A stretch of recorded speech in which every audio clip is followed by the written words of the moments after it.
মাছের রেসিপি যদি একঘেয়েমি ভালো না লাগে, বিশেষ করে এরকম কাতলা মাছ বা রুই মাছ বাড়িতে থাকে আর একঘেয়েমি বানিয়ে বোর হয়ে গেছেন, তাহলে এই রেসিপিটা অবশ্যই বাড়িতে বানিয়ে দেখতে পারেন। খুবই কম সময় আর একদম সহজভাবে বাড়িতে বানানো যায় দই কাতলা। আজকে আমার রেসিপি দই কাতলা। খুবই সহজভাবে আপনাদের সাথে শেয়ার করব রেসিপিটা, যাতে করে বাড়িতে থাকা উপকরণ দিয়ে আপনারা ঝটপট বানিয়ে ফেলতে পারেন এই দই কাতলা রেসিপি। তাহলে চলুন আর দেরি না করে রেসিপিটা শুরু করা যাক আপনাদের সাথে। আমি সুপর্ণা, আপনারা দেখছেন সুপর্ণার রান্নাঘর। এখানে আমি 5 পিস কাতলা মাছ নিয়ে নিয়েছি। খুব ভালো করে ধুয়ে পরিষ্কার করে নিয়েছি। এবার মাছে মাখিয়ে দেব নুন, হলুদ আর দিয়ে দেব 1 চামচ সাদা তেল।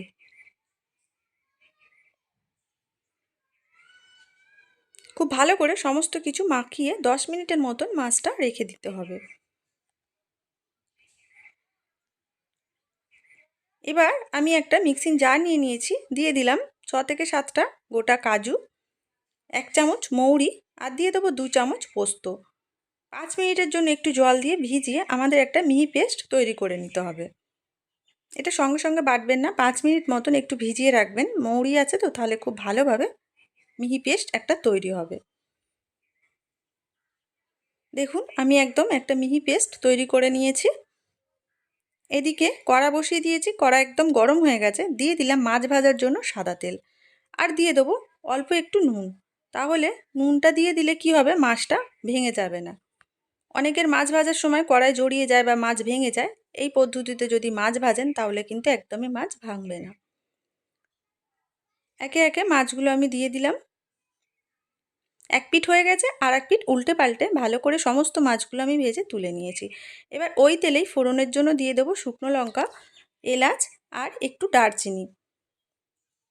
কয়েক সেকেন্ড একটু ভালো করে নাড়াচাড়া করে নিয়ে দিয়ে দেবো আদা রসুন পেঁয়াজ বাটা।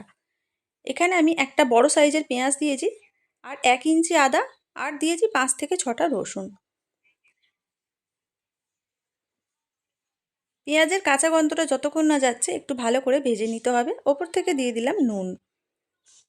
পেঁয়াজটা ভালো করে ভেজে নিয়ে আমি দিয়ে দিলাম কাজু, পোস্ত আর মৌরির পেস্ট।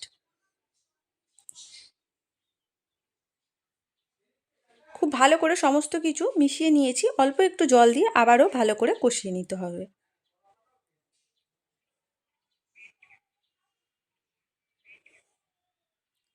এবার দিয়ে দিতে হবে আমাদের ওপর থেকে ফেটিয়ে রাখা টক দই। আপনারা যতটা মাছ নেবেন সেই পরিমাণে দইটা নেবেন। আমি এখানে 5 পিস মাছের জন্য নিয়েছিলাম 5 চামচ টক দই। আগে থেকে ফেটিয়ে রেখে দিয়েছিলাম, দিয়ে দিলাম। আর এই সময় কিন্তু একদম গ্যাসের ফ্লেমটা কমিয়ে দেবেন। দইটা ব্যালেন্স করার জন্য দিয়ে দিলাম 1 চামচ চিনি।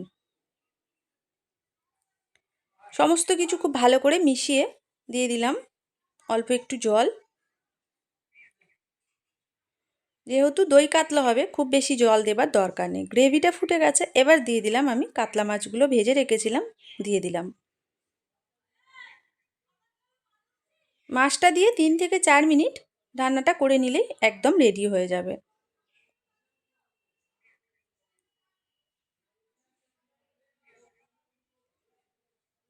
দেখুন 3 থেকে 4 মিনিট আমি খুব ভালো করে রান্নাটা করে নিয়েছি। একটুখানি 1 মিনিটের জন্য চাপা দিয়ে দিলাম, যাতে করে মাছগুলো খুব ভালোভাবে সিদ্ধ হয়ে যায়। এবার ওপর থেকে দিয়ে দিলাম কাঁচা লঙ্কা। আপনারা যদি বেশি ঝাল না পছন্দ করেন তাহলে কাঁচা লঙ্কা দেবার দরকার নেই। দেখুন তাহলে একদম রেডি হয়ে গেল আমাদের দই কাতলা রেসিপি। গরম গরম ভাতের সাথে পরিবেশন করতেই পারেন বাড়িতে। এই দই কাতলা রেসিপি যদি আপনাদের ভালো লাগে তাহলে অবশ্যই আমার চ্যানেলটিকে সাবস্ক্রাইব করে লাইক কমেন্ট শেয়ার করে দেবেন, আর পাশে থাকা বেল আইকনটি প্রেস করে দেবেন। তাহলে আমার আপলোড করা ভিডিওগুলো সবার আগে আপনাদের কাছে পৌঁছাবে, নোটিফিকেশান চলে যাবে।